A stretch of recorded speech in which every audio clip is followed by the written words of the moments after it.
Testing 1 2 3. Testing 1 2 3. Going to record a podcast, and I feel like shite. Shit, shite, shoot, shite.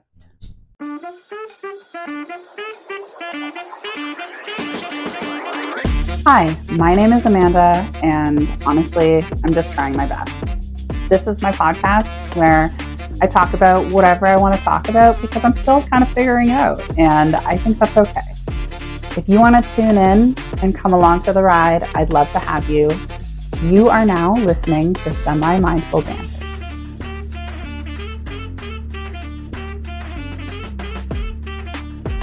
Hello, everyone. My name is Amanda, and welcome to Semi-Mindful Banter.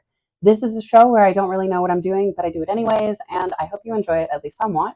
Today, we're going to talk about owning your first dog, and this is not going to be an information guide on how to own your first dog, etc., etc. This will be an emotional and reflective look at owning a dog for the first time and the way that affects you as a person and the way that changes you as a person. Because I know since owning my dog, I have definitely become a different person in some ways that I like, in some ways that I don't like. And we're going to talk about that if I remember to talk about it. So let's go. So my dog's name is Josie. I also call her Josie Ann, Hokey Man Cuz, and many other things. I own her with my boyfriend, Patrick, and my mother-in-law, Penny. And we all three own her as a family. And I remember going to get her. She was, honestly, it was a long ass drive. I can't even tell you how long, but it was hours long drive. And we drove to this random like intersection somewhere in this strip mall. And I remember just being so nervous all day, thinking it was some type of scam, thinking there was something fishy about it. It was pretty much really fast that we decided to get a dog. We should have been thinking a little bit more, and we weren't, but we just wanted to have something in our lives. And we looked online and we saw the most beautiful Yorkie poos in the whole entire world. And we saw Josie, and that was it. So we decided to at least go down and see her. And I mean, driving like multiple hours, you're pretty much thinking that you're going to walk away with the dog, and you prepare for that. So it would have been like worst case scenario, us not walking away with Josie. It was pretty much set that we were going to get her when we decided to drive down there. But you know how people tell themselves like, oh, I'm not sure, and people waffle on things forever back and forth. But once I saw her face, that was it. So we get to this strip mall, and there's like a Tim Hortons there. There's a bunch of like closed shops. And the lady was like, I'll have a white van. I thought things were a little suspicious on the day of, just I don't remember why. There was a few things that ticked me off. And it just felt like this lady was rushing to get rid of Josie. And I couldn't understand why, because Josie was a very good price. And um, usually dogs like that are very expensive. And we actually found a very good deal for her. And it kind of felt like almost too good to be true. I was afraid that we had driven all the way there and this lady wasn't going to show up, or there was going to be no dog, or it was just going to be some sort of scam. That was basically my fear. And I remember we were waiting for her and she said, white van, white van. So we keep looking around for a white van.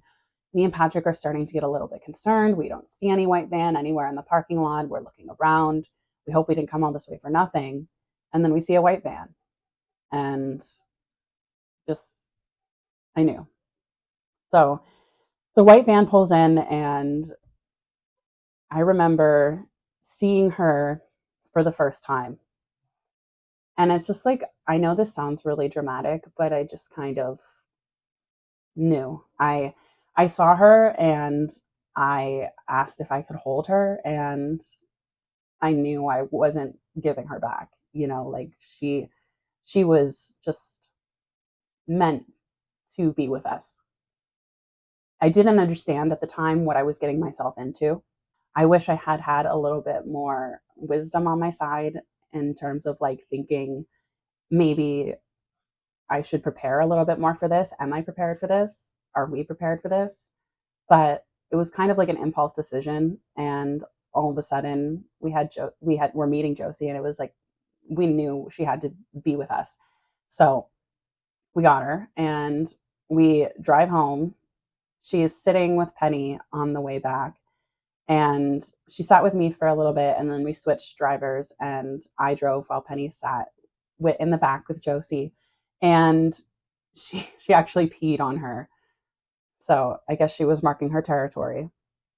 I remember bringing her home, and we brought her into the apartment. It was just, she kind of was looking around, and all of a sudden we're talking or whatever, getting settled. And then someone says, "Where's the dog?"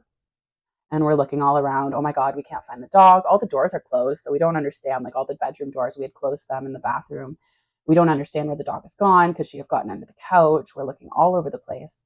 And she's sitting like underneath the TV stand, like just sitting there staring. She's like a little teddy bear, just staring at us, watching, observing, and taking it all in, because this is probably scary for her too. As much as it's a big deal for us, it's also a big deal for this little puppy who's known this one thing her whole life. And then all of a sudden she's put in a van, and then she's lumped with these random people and she doesn't know them. And that's probably pretty scary for her. So I hope that she didn't feel too scared, but she just sat, observed us. At first, it was kind of like surreal, I feel like, because I didn't really feel like it was going to change my life having a dog, and it drastically changed my life. I've always had a problem with consistency. If you've known me, if you've listened to the show, you probably know that about me by now. I have a little bit of a problem with being consistent. And getting a dog was probably the best exercise in being consistent that I could have ever done, because getting a pet like a hamster is an exercise in consistency. But getting a pet like a dog is a super exercise in consistency, because this dog is like, especially if they're a puppy, which Josie was, this dog is like a baby. Dogs are literally like children. And I was taking a lot of care of Josie at the time. Penny was feeling sick, and I kind of just took over for everybody. And for the first time, I was really, really responsible for something other than myself. I was going to work at the time, and I didn't watch her during that time, obviously, but I just remember feeling so comforted with her in the morning before leaving, and being so happy to see her at night. But at the same time, my life was changed, and it was changed in the ways that Patrick and I were going to have to watch the dog a lot. And we're going to have to spend a lot more time with her, and I was going to have to spend a lot of time paying attention to her instead of just paying attention to myself, which is something that I've never had to do before. I've never had to devote my time to anyone or anything really. So it was a big adjustment for me, having to devote my life to something so intensely. I was taking her out for walks. I was bringing her to sleep and making sure she was fed, and doing training with her, and trying to set a routine. We still don't have a very good routine, but I mean, what are you going to do? I have learned a lot about tolerance with Josie, and learning that I don't need to be as angry all the time. I don't need to get super angry, because she learns from what she sees. And I notice that she lashes out because she sees us get angry. And I don't need to have that, I don't need to have Josie having this pain inside of her. And I know you're thinking like, oh, how dogs can't have that pain, like, but I mean, anger is pain. And we suspect that Josie didn't come from the best place. That's why this lady might have been so quick to quote unquote get rid of her.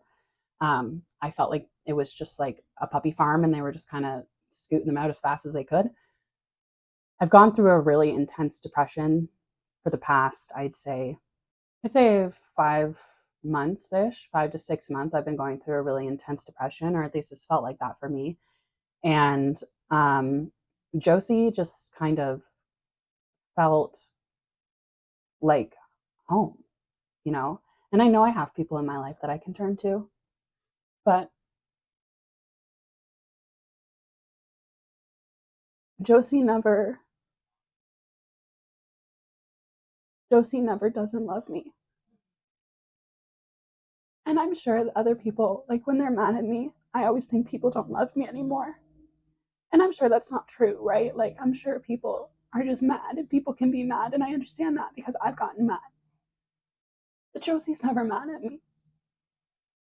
Even when she's sad at me or upset with me, she still loves me. And I always feel loved by her.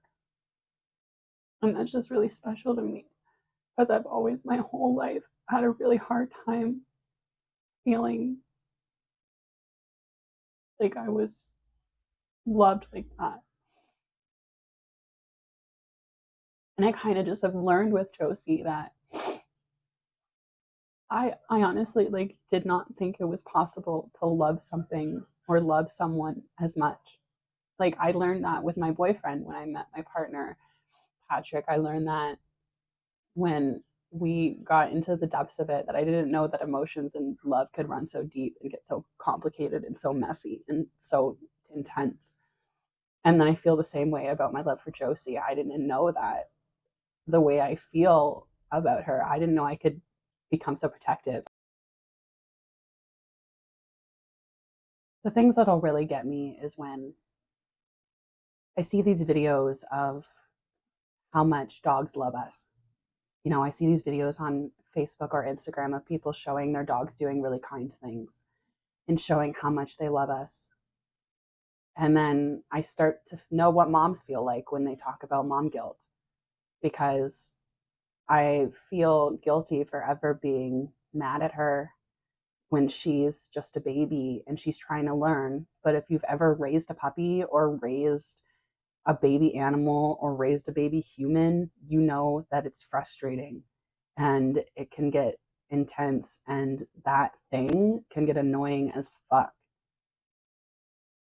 So, as much as I love her with every ounce of my being, I do get upset at her. And every time I see one of those videos about how much dogs love us, and I see an evidence in my real life of how much dogs love us and how much she loves me, I feel bad. I feel like I'm being a bad owner. I feel every time I see something negative in her, I feel like I'm not doing enough. And I don't know if that's just me being too hard on myself, but I'll see her not progressing in the way that I want, and I immediately don't think that I'm doing enough for her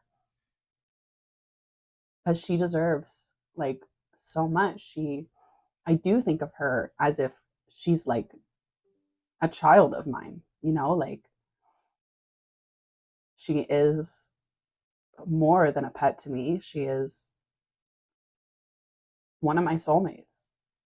Josie and I have spent a lot of mornings sitting together, looking out the window, or writing in my journal, or going for walks together, and overcoming a lot of challenges together, learning new tricks together, learning how to be alone together. Josie has sat with me many nights while I've had to adjust to not being so dependent on everybody. And Josie has helped me learn that I can do that. I can survive without having to be dependent on everybody, and I can survive on my own, and I can be alone because I do have a major problem with that. I feel like she's overcome a lot in the sense that she's growing up and learning that she doesn't need to be looking for attention in the way she does all the time, and she's asking for attention in a different way. And I feel like she's overcoming that. And I feel like I'm kind of overcoming that too. Like, I don't need to always be looking for attention in a negative way, and I can ask for attention in a different way. And if I feel like I'm not getting the attention that I need, or I think I need, or I think I deserve, then I need to say something about it to someone who matters. And I'm learning that through Josie because she used to, when she wasn't getting the attention she needed or thought she needed, she would get into trouble. And don't humans just do the same thing? So now she will we don't respond well to that. We get upset. It's when you're young, and I feel like I'm still young. I'm 28. When you're young and you're quote unquote parenting, it's a bit much for a minute. And I don't, especially when you're not ready. And I don't think anyone's like ever really ready, but I like especially was not ready for this, for my whole life to be changed, to feel like I now had like a dependent. I forget where I was going with that. Anyways, I think I was trying to say that now when Josie wants attention, she comes to us and she brings a toy and she sits there nicely and she's very kind about it. And I appreciate that. And I want to be more like that. And she inspires me to be more like that in my life. I want to be able to ask for attention in a way that is kind and not horrible. The way that I think Josie has, or the way that I think having Josie has made me different in a negative way is I have I think I have more patience in some areas and less patience in other areas. And I feel like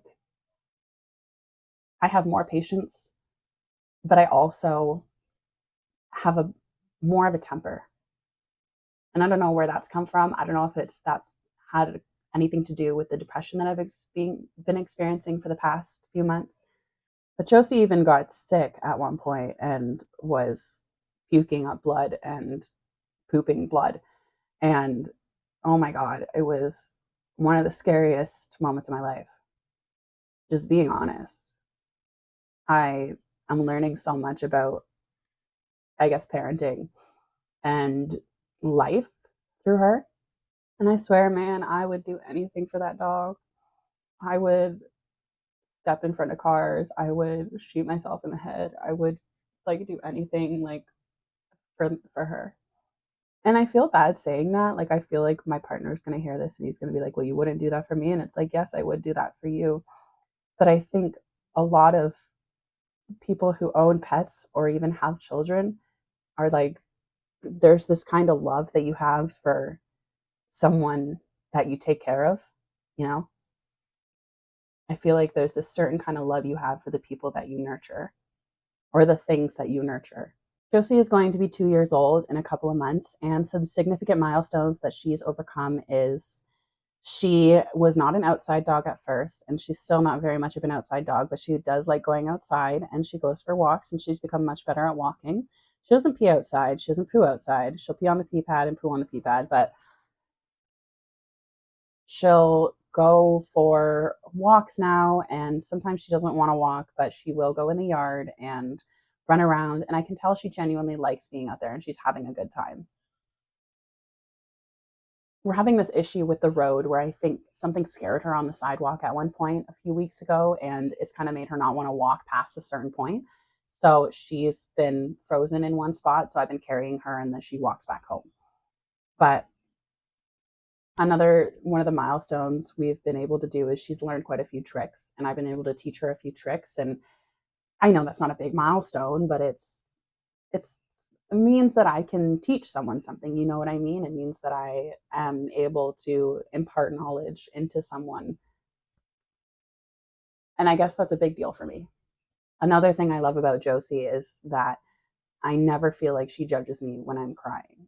I feel like I can cry in front of Josie and she doesn't think of me as anything. And she doesn't think of me any certain way. She just sees me as me still. And I don't like crying. It's as contrary to popular belief, because I cry a lot. I don't like crying because it makes me feel weak.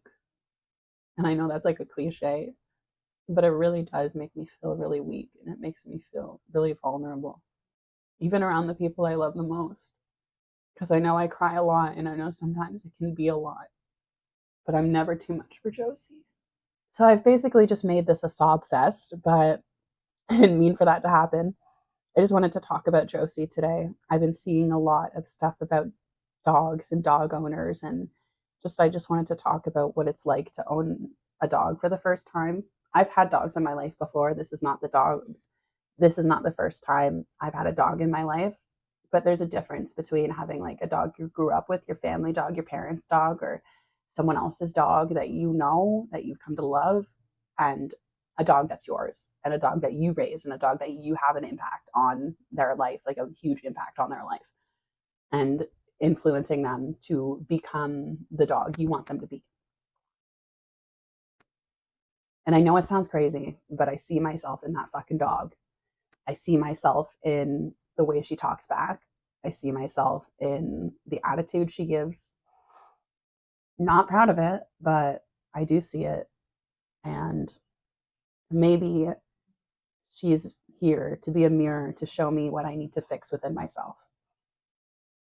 I'm sure you can tell by this episode that I have immense gratitude for having Josie in my life. Immense gratitude. I am immensely grateful to Penny because she allowed this to happen, and it wouldn't have happened without her.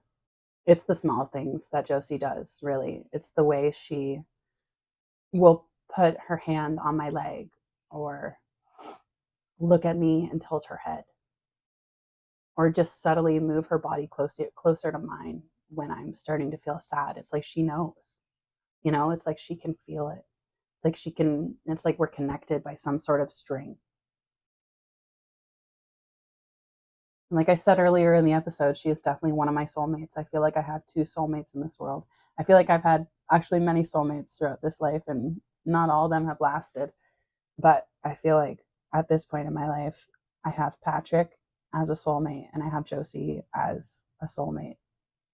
And I feel really happy about that. And I feel really blessed.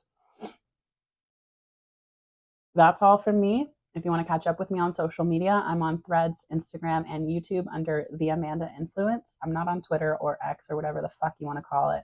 I'm on Threads, though. I don't post that much on any of those places. Whatever. I've been on Tumblr. If you want to check out my Tumblr, it's wantingtomakeart.tumblr.com. If you listen to my world building episode and you'd like to tell me a little bit about your world, I'd love to hear about it. Go to wantingtomakeart.tumblr.com/submit. And you can submit it there. Tumblr, by the way, is spelled TUMBLR. If you don't know. Thank you so much for listening.